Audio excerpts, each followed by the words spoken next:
the seat she paid for. The cabin lights dimmed gently as the final passengers boarded the red-eye flight from Atlanta to Johannesburg. Over the PA, soft jazz mingled with the hum of anticipation. Tucked into a plush first-class seat, sipping black coffee from fine porcelain, was a woman who looked like she belonged there except to the man, now looming above her. "Economy is that way," he barked. Jade Monroe looked up slowly. Mid-40s, dressed in a simple hoodie and jeans, she could have passed for anyone except she wasn't just anyone. She had built Monarch Air from a used puddle jumper into an international airline worth billions.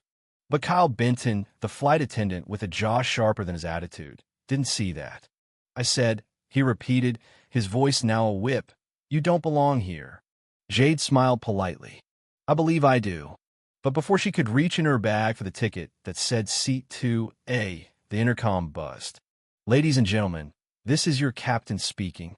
Just a reminder that our owner is on board tonight." Benton froze. Jade, still seated, locked eyes with him.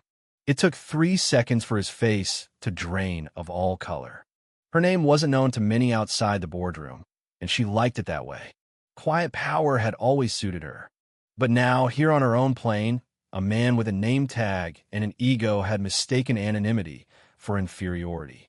He muttered something about a misunderstanding and gestured awkwardly toward the aisle. Jade didn't flinch. Behind her, a teenage girl with braids tapped her mother and whispered, "That lady got kicked out her seat, and now the pilot says she owns the whole airline?" Her mom responded with a low, "That fool's about to learn today." Jade pulled out her phone. One message to her assistant. "Leak the video? Let's make a point." She had already seen the girl filming her camera trained on the exchange. Jade's own quiet exit had been caught in full. Benton's pointed finger, her calm grace, the smirk that hadn't yet left his face. Within minutes, Monarch Air's name trended across social media. Thousands watched the clip of a black woman being told she didn't belong where she'd pay to be, followed by the captain's announcement. Benton's face became a meme before beverage service even began. By the time the plane hit cruising altitude, passengers were abuzz. Whispers floated across both cabins. "Is that her? Wait, is she the CEO? He's dead meat." In first class, Benton's hands shook as he poured champagne. He hadn't made eye contact with anyone in 20 minutes. The captain hadn't said a word since the announcement. Jade sipped her water in row 27C, serene as a monk. It wasn't the insult that burned it was the assumption. The idea that her skin, her clothes, her silence meant she was less. That she didn't deserve first class even on her own plane. She watched her phone light up. Her assistant Lena had gone nuclear. 3 old complaints about Benito for mistreating black passengers, one still pending. His file, redacted for public record, now sent in full to 3 major news outlets. CNN, Bloomberg, The Guardian. By the time they landed, Benton wouldn't be clearing snack trays ever again. He tried to fight back. "I don't care who she thinks she is," he announced over the intercom, voice shaking. "Rules are rules." Passengers booed. Someone in a Falcon's cap threw a napkin that bounced off his shoulder. Mia, the Latina flight attendant in row 1, muttered under her breath, "You're on your own, bro," and retreated to the galley. By hour 7, Benton was pacing near the cockpit, muttering to himself. He didn't notice that half the cabin now had their phones trained on him. By hour 9, the story was viral. By hour 10, his name was trending alongside racist, fired, and Monarch CEO. But Jade didn't stop there. She leaned over to the girl who'd filmed the video. "Want a selfie with a billionaire?" she said, just loud enough for Kyle to hear. The girl beamed. Kyle stormed into the galley and made one final Callan anonymous tip to security in Johannesburg, claiming a disruptive passenger, impersonating the airline owner. When they landed, 5 guards in gray uniforms waited at the gate. "Ma'am," one of them barked, "you're under arrest for impersonation. Hands where I can see them." The terminal gasped. Phones came out like pistols. And Benton?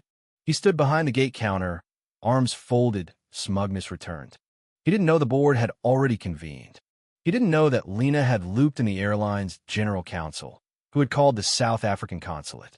He didn't know that a flight crew had already verified Jade's ID with a retina scan. He didn't know he was already done. They hauled Jade away.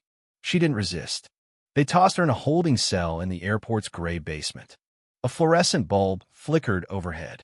She sat, calm as stone, and scratched a message into the wall using a nail from her shoe.